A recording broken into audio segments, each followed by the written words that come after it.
Hola a todos, buenas tardes, bienvenidos un día más al canal. Hoy, martes 28 de mayo, socialismo. Toca socialismo. Tres cosas para hoy.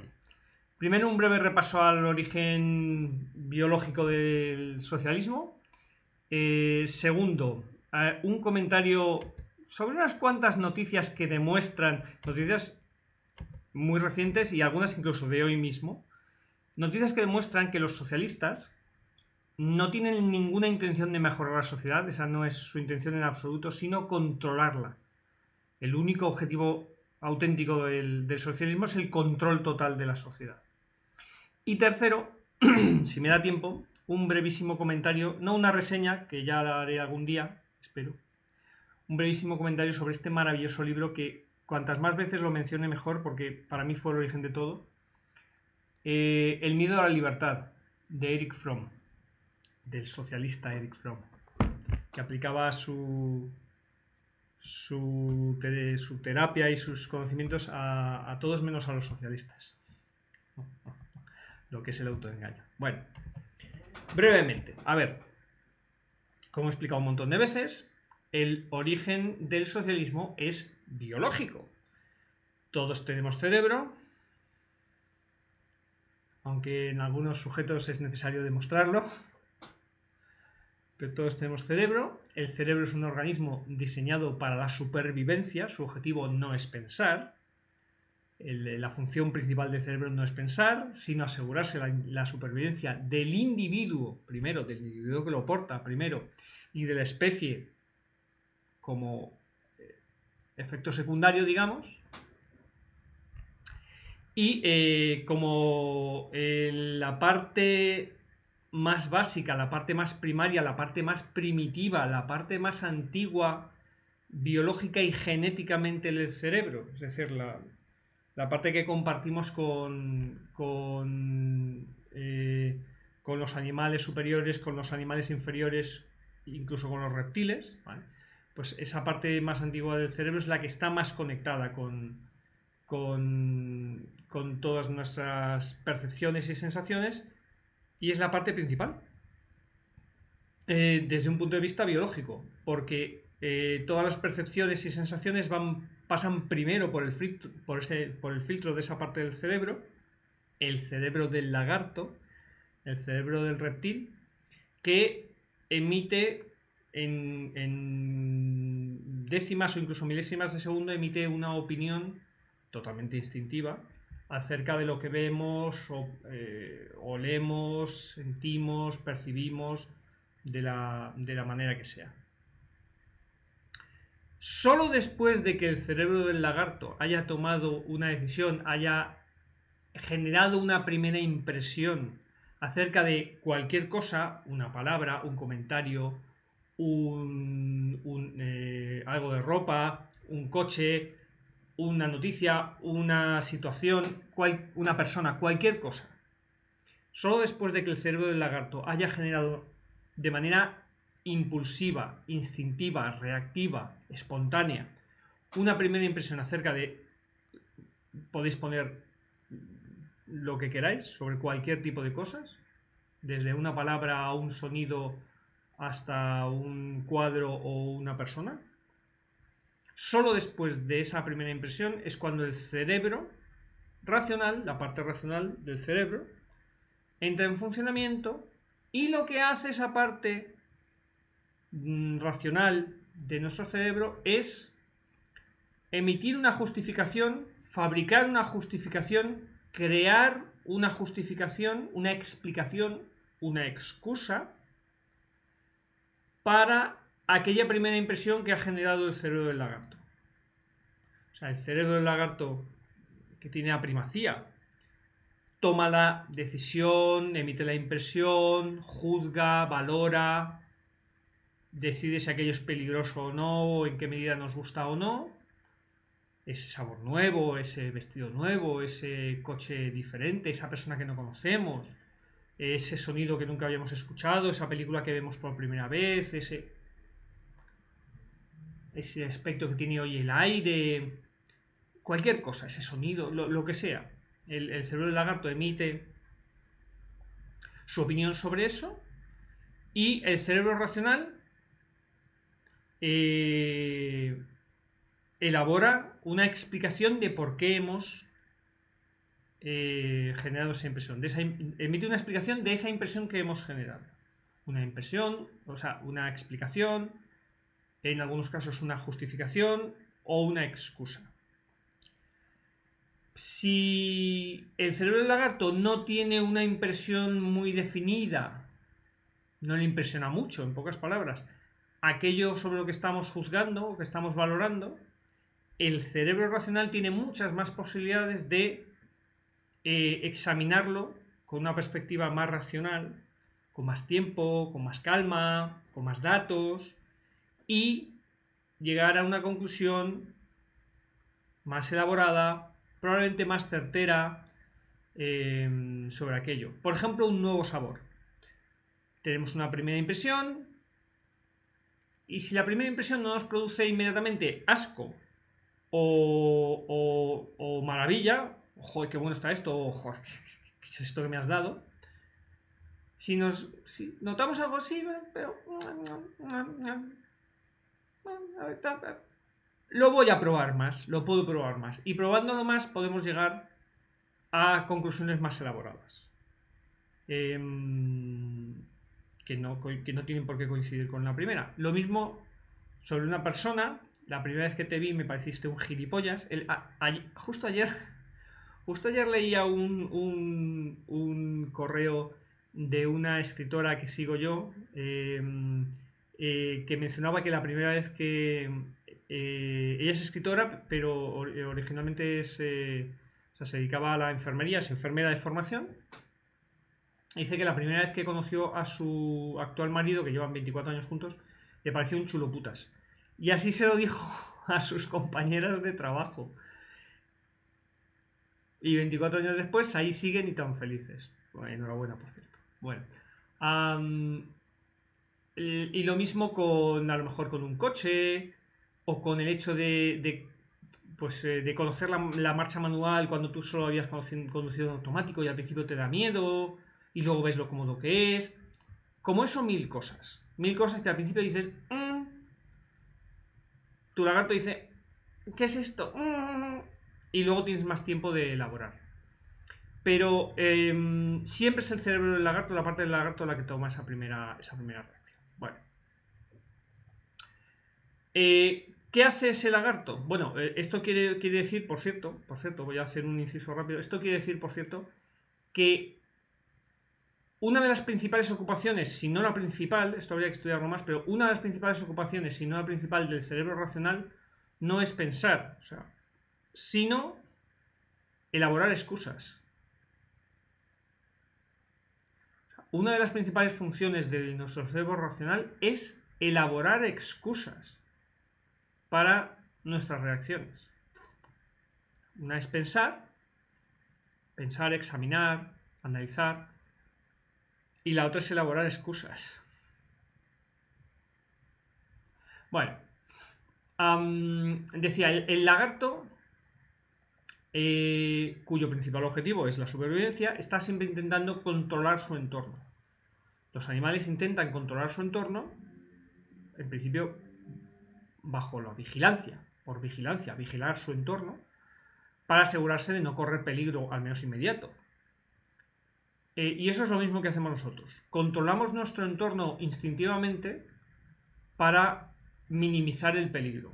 Por eso, cuando un hombre y una mujer entran en una habitación, la mujer, normalmente, esto es generalmente, estoy generalizando, pero normalmente la mujer examina al resto de personas de la habitación para determinar aliados y enemigos.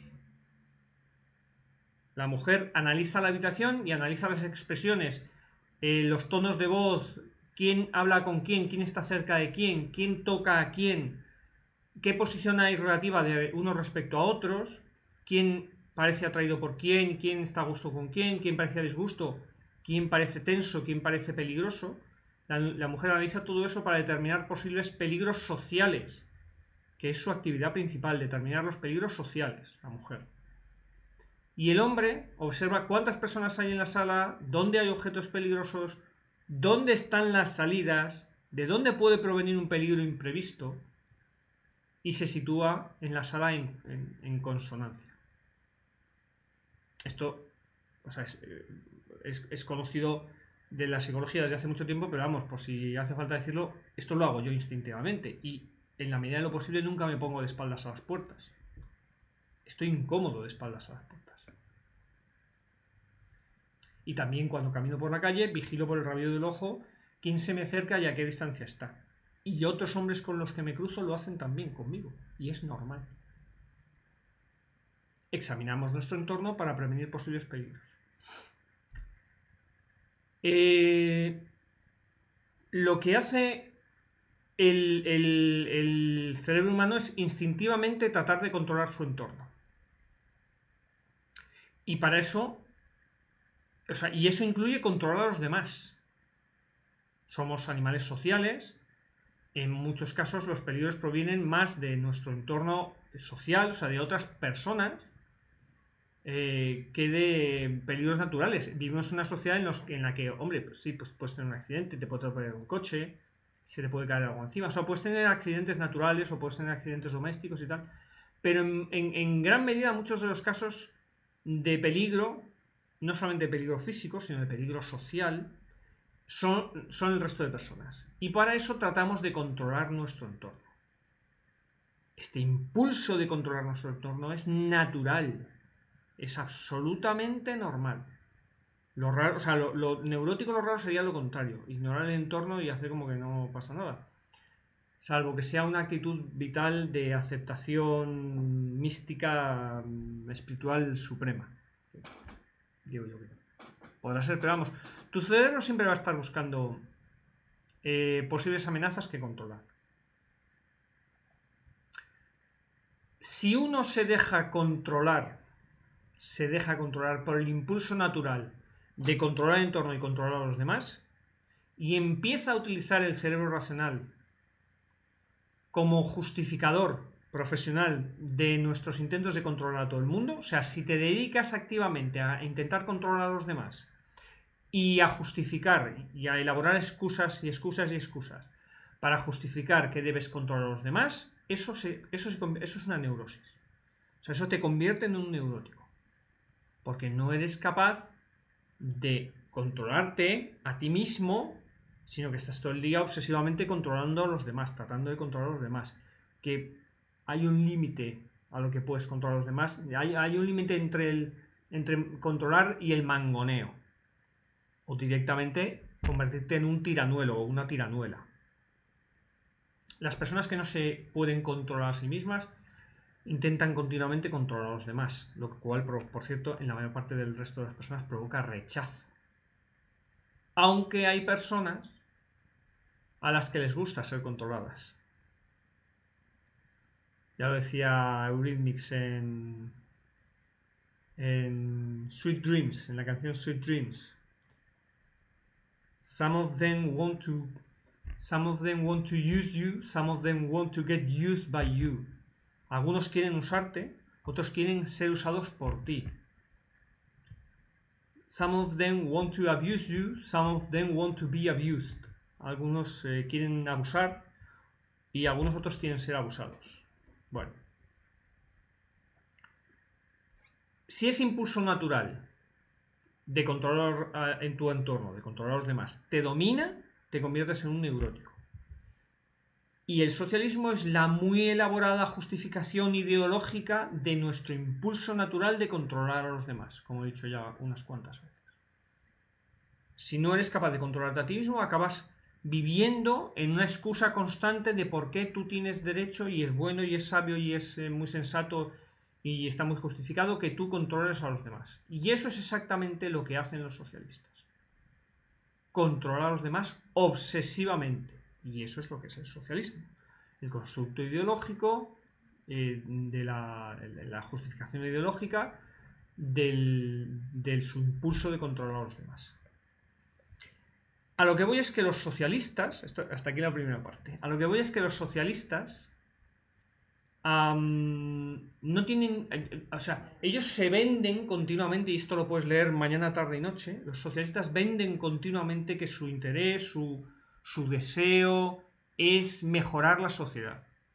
Que socialismo viene de sociedad, mentira, no viene de sociedad, viene de socialización de la riqueza, o sea, de la apropiación de la riqueza, de la apropiación de la riqueza de los demás, por si no quedaba claro.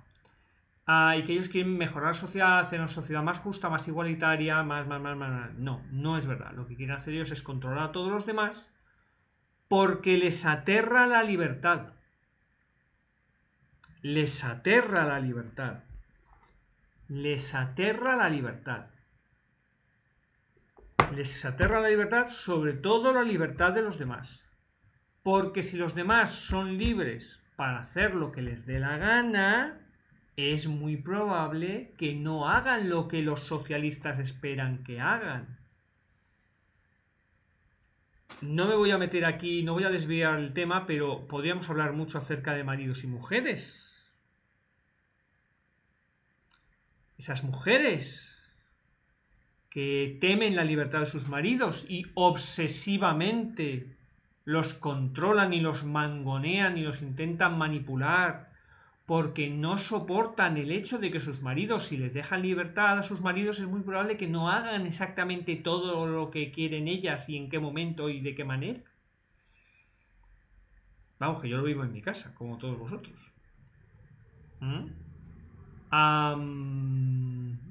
Y esos maridos obsesivos, incapaces de aceptar que si dejan a sus mujeres libertad, pues es muy probable también que no hagan exactamente las cosas como ellos quieren o ellos temen que se pondrán a hacer cosas que a ellos no les gusten nada. Esto ha generado una... Esto es parte intrínseca, por ejemplo, del Islam. O sea, el control obsesivo de los varones islámicos sobre las mujeres. Esto es una parte intrínseca del Islam. No del islamismo radical, no del Islam, de todo el Islam, entero, completo, de principio a fin. Y es uno de los motivos por lo que es el Islam es total, completa y absolutamente incompatible con Occidente, con España para empezar, y con Occidente en general, con el cristianismo y con el liberalismo y el socialismo también, aunque socialismo e islamismo estén aliados contra Occidente. Pero son incompatibles. Después de destruir a Occidente se empezaron a matar entre ellos. Bueno. Os voy a leer algunos ejemplos muy significativos de la demostración de que al socialismo le importa un bledo las personas, la sociedad, la mejorar la sociedad, la igualdad y todo eso. Y lo único que quieren es controlarnos a todos. Por ejemplo, cuando piden, exigen y celebran el aumento de los impuestos. Ellos quieren más impuestos, más impuestos, más impuestos, más impuestos para que el dinero que generan los ciudadanos trabajando esté controlado por los políticos socialistas y no por los propios ciudadanos. Ellos dicen que cuanto más impuestos paguen, más bienes se pueden hacer para la sociedad y que lo que hay que hacer es pagar más impuestos y subir los impuestos y subir los impuestos, que eso es muy solidario. Mentira. Si fuerais solidarios, si vuestro auténtico interés fuera mejorar la sociedad socialista, lo que haríais sería donar más dinero al Estado. Donar más al Estado. Los socialistas podríais, si quisierais, donar todos vuestros ingresos al Estado. Donadlos y haced campaña por la donación. Cosa que no ha hecho un socialista jamás. Hacer campaña por la donación al Estado para que haya más dinero para hacer más cosas. Mentira, mentira podrida. Lo que pedís es subir impuestos a todo el mundo, para que todo el mundo esté sujeto a los deseos vuestros, a la forma vuestra de ver la sociedad, y para que además ese dinero vaya a los políticos, y en el caso de España el 90% son socialistas, para que hagan con ellos lo que les dé la gana, en nombre de la sociedad, del socialismo y todas esas cosas. Pero vosotros no donáis más. Es más, no son pocos, son muchísimos los políticos socialistas que aparecen, por ejemplo, en los papeles de Panamá o que tienen empresas offshore, o que tienen SICAVs, o que tienen cuentas corrientes en paraísos fiscales. Políticos socialistas, por ejemplo, en República Dominicana, sistemáticamente todos los políticos principales del Partido Socialista Obrero Español tienen una o dos o tres o muchas cuentas corrientes en República Dominicana, e incluso la doble nacionalidad. ¿Por qué? Porque allí tienen una serie de ventajas fiscales y tienen una serie de posibilidades de inversión con ventajas que bla bla bla bla bla bla. Lo que critican en los demás, que tratemos de pagar los menos impuestos posibles y de retener el dinero de nuestro trabajo en nuestro bolsillo, es exactamente lo contrario de lo que hacen los políticos socialistas. Y sin ningún género de duda, todos y cada uno de los socialistas de a pie, los afiliados, los votantes, simpatizantes y demás, todos evaden y evitan pagar impuestos tanto como el que más, mientras con una mano evaden impuestos, con la otra señalan a quienes ellos dicen que pagan poco y que intentan evadir y que son los ricos y que roban a la sociedad. Exactamente las mismas personas que señalan son las que evaden. Exactamente las mismas. No, pero vosotros también evadís. Sí, pero nosotros no decimos que esté mal. Nosotros decimos que hay que pagar los menos impuestos posibles. O que hay que pagar unos impuestos justos que no sean extractivos, que no sean un robo. Aunque el mismo concepto de impuesto sea el robo. Pero los socialistas, mientras dicen que la solidaridad y la generosidad y la sociedad, bla, bla, bla, bla, bla, mientras lo dicen, evaden tantos impuestos como les es posible.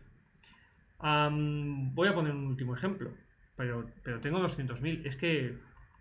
Es que, bueno, os voy a mencionar una noticia de hoy mismo. Pedro Sánchez, es de la Gaceta de la Iberesfera. Pedro Sánchez se niega a hacer pública su declaración de actividades y las ganancias de sus libros. Así de sencillo, Pedro Sánchez, presidente del gobierno, se niega a hacer pública su declaración de actividades y las ganancias de sus libros. Ha ganado al menos 60.000 euros con sus contratos editoriales, dice la noticia de la Gaceta. Pese a que en 2016 propuso un código ético para los parlamentarios socialistas, él, Pedro Sánchez, propuso un código ético para los parlamentarios socialistas, en el que la medida principal era la renuncia al ejercicio profesional de actividades privadas, y aseguraba que aquellas que eventualmente puedan ser autorizadas no reportarán al representante ningún tipo de asignación económica o retribución. A pesar de eso, no solamente él cobra dinero y gana dinero por sus actividades de venta de libros, de venta de libros fundamentalmente, no solamente lo gana, sino que oculta las cantidades y se niega a compartirlas, a hacerlas públicas. Consejos vendo que para mí no tengo. Muchas más noticias como esta tengo. A ver si hoy ya nos vamos de tiempo. Tampoco me va a dar tiempo a hablar del miedo a la libertad, pero vamos, para esto siempre habrá un día. Pero ya veis, una cosa es lo que digo y otra cosa es lo que hago. Porque los socialistas no tienen ningún interés, no les preocupa ni un bledo el mejorar la sociedad. Su único interés es el control. Y por eso, toda persona de bien, todo español de bien debe dedicar su vida, o al menos una parte de su vida, a combatir al socialismo. Esta es nuestra lucha de hoy en día. Que paséis muy buena semana y hasta el próximo vídeo.